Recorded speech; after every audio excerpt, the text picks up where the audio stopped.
My granddaughter was going to Spain to play soccer. She was 8, and so the whole family was going to accompany her. And about a month before that, I felt something, and I called my doctor and said, there's something that doesn't belong. And she tried it, and she said, nope, let's go for more tests. I went 2 days before I was supposed to leave for Spain. After they had done the biopsy, they called and said that I had cancer.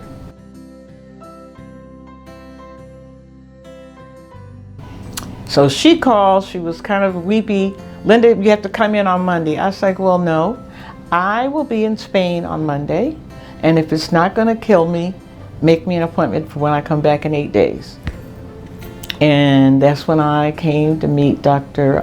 Polowy and Dr. Hernandez, and started the ball rolling. I felt like this is where I was supposed to be.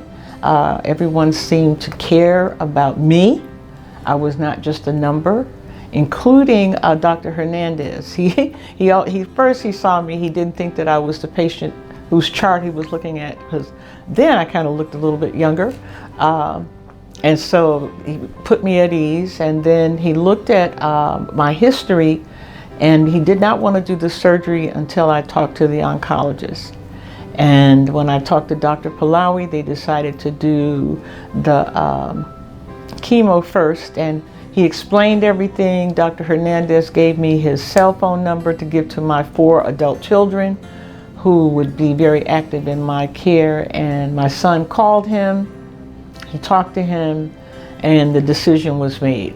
I believe in God, and when they gave me the diagnosis, a still voice said to me, this is not for you. This is for somebody else. And so I was at ease. I knew it was not going to kill me, and that he was going to be with me. And that was the attitude I had through the whole thing. Even with my doctor, she was very concerned, and I told her, I said, this is not going to be the end. It's going to be the beginning for somebody else. So I knew then that I was going to be okay. The staff, even the nurse who had to explain the whole procedure to me, was very patient, answered all the questions, and my 4 children are very inquisitive. There's a doctor, an engineer, 2 educators. So if you don't know the answers, it's going to be a no-go.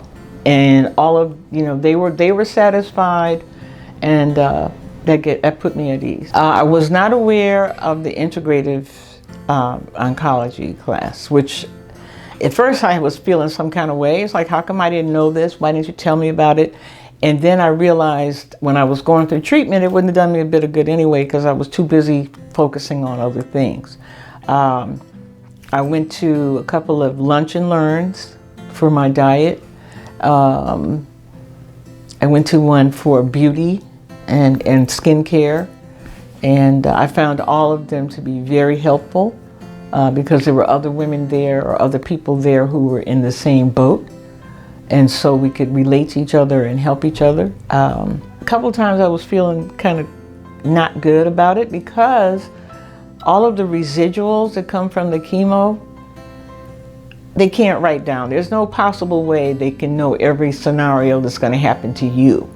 And I had brain fog, I had neuropathy, I had a couple of little things that were the result of the chemo.